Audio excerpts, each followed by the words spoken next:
दोस्तों, आपका स्वागत है आप ही के channel stock market investor pro में। आशा करता हूँ आप लोग सब मस्त होंगे। तो दोस्तों, काफ़ी लोगों का भी सवाल ये आ रहा था कि सर Q2 के नंबर्स आउट हो चुके हैं कोफोर्ज NIIT के, बट ये गिरावट क्यों देखने को मिल रही है स्टॉक में, क्योंकि नंबर्स अच्छे हैं फिर भी क्यों गिरावट देखने को मिल रही है। चलिए दोस्तों, सबसे पहले नंबर्स देखेंगे, फिर उसके बाद बात करेंगे कि आखिर गिरावट क्यों देखने को मिल रही है और हमें अभी क्या करना चाहिए।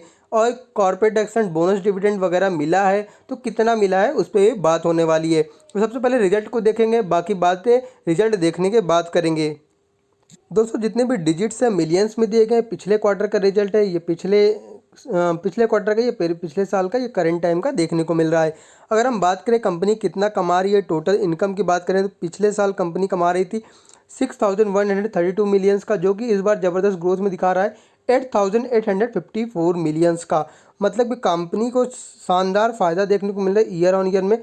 बट अगर हम क्वार्टर ऑन क्वार्टर की बात करें तो पिछले साल क्वार्टर में कंपनी कमा रही थी 8837 मिलियन का, जो कि इस बार ज़बरदस्त बढ़ चुका है। मतलब बहुत ज़्यादा तो नहीं बढ़ा, but year on year growth ज़बरदस्त देखने को मिल रही है। और जो है क्वार्टर ऑन क्वार्टर ग्रोथ भी है रेवेन्यू में, बट थोड़ा सा स्लाइटली, मतलब है 54 है, पिछली बार 37 मिलियन का था। तो मतलब जो कंपनी थोड़ा सा ही बढ़ते नजर आ रही, तो आखिर ये गिरावट क्यों हो रही है उस पर भी बात करेंगे।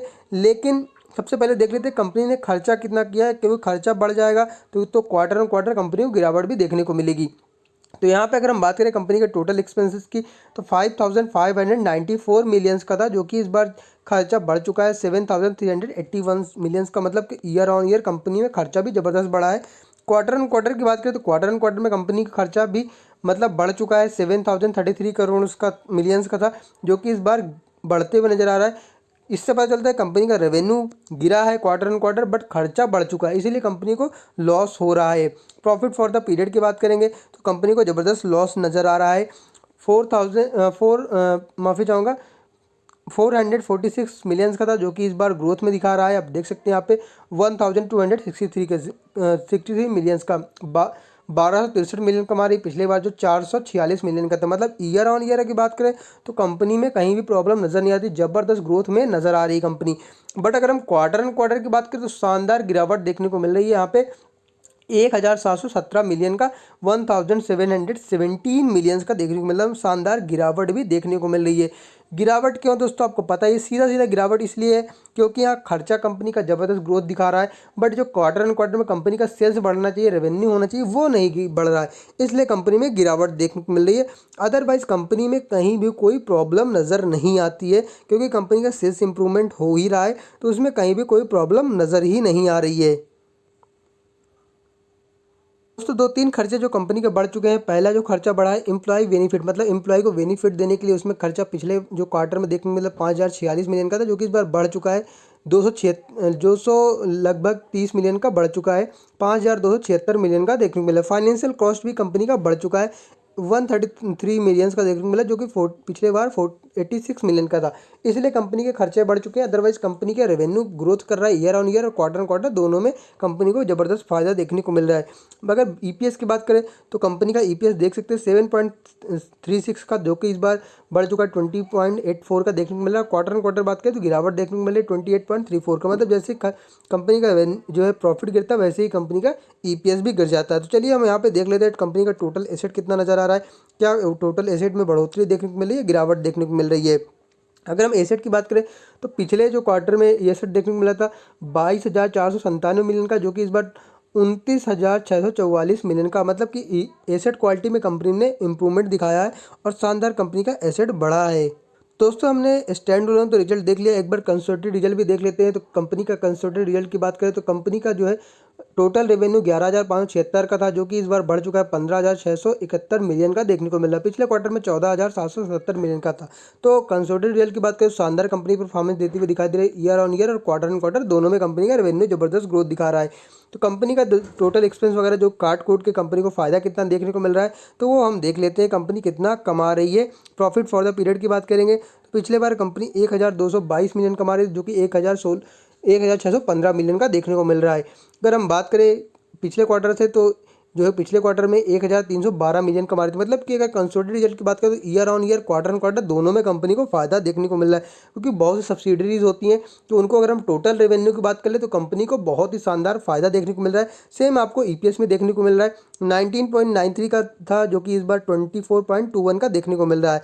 अगर हम बात करें पिछले क्वार्टर से 20.40 का, मतलब शानदार ग्रोथ दिखा रही है कंसोलिडेटेड रिजल्ट में ईयर ऑन ईयर और क्वार्टर ऑन क्वार्टर में। तो अभी हम क्या करें उस पर बात करने वाला हूं, लेकिन उससे पहले एक बार आपका जो सवाल होता है डिविडेंड कितना दिया, उस पर हम बात कर लेते हैं डिविडेंड कंपनी ने कितना दिया है। दोस्तों आप ये चाहे रिजल्ट डाउनलोड कर सकते हैं बीएसई की वेबसाइट से या कंपनी की वेबसाइट से, ऑलरेडी आप डाउनलोड भी कर सकते हैं।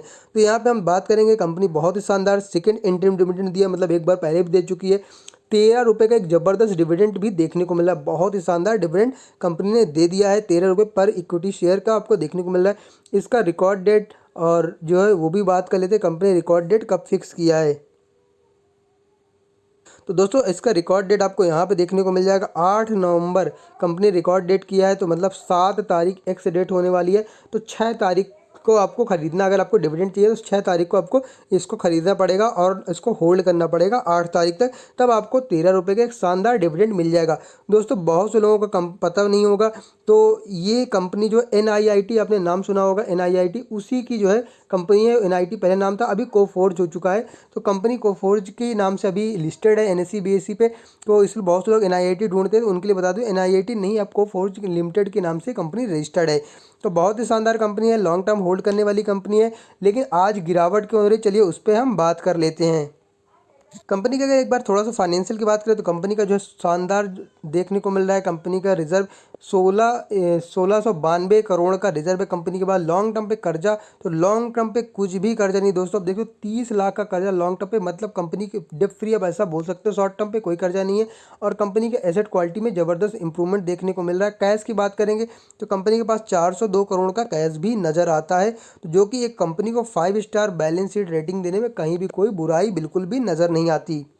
तो दोस्तों कोफोर्ज में आज के दिन, क्योंकि मतलब जो मॉर्निंग में ही कंपनी रिजल्ट पेश कर दिया था, तो अगर हम बात करें आज के दिन जो गिरावट देखने को मिल रही है 6.5% गिरावट है। और अगर अब और भी बात करें तो मॉर्निंग में तो बहुत ज़्यादा गिरावट है, 6.5% का 10% भी स्टॉक गिर चुका था, लेकिन स्टॉक बाद में रिकवरी भी दिखाई, देख सकते हैं 9-10% स्टॉक गैप अप ओपनिंग हुई थी, स्टॉक 10% गिरा था। तो ये आखिर गिरावट क्यों है दोस्तों, गिरावट का सीधा सीधा एक रीज़न है क्योंकि कंपनी बहुत ही शानदार है और कंपनी में जो पहले से एनालिसिस जिसमें कर देते हैं, एनालिसिस जो अपनी रेटिंग देते हैं कि इसको इतना एस्टिमेट होना चाहिए, उस एस्टिमेट को कंपनी अगर फुलफिल नहीं कर पाती है तो शॉर्ट टर्म में गिरावट होती है। मतलब शॉर्ट टर्म की मैं बात करूँ, शॉर्ट टर्म में गिरावट होती है। अदरवाइज लॉन्ग टर्म में कंपनी की आप जर्नी अगर बात करोगे, एक साल में देख लीजिए कंपनी कितनी शानदार कंपनी ने परफॉर्मेंस दिया है।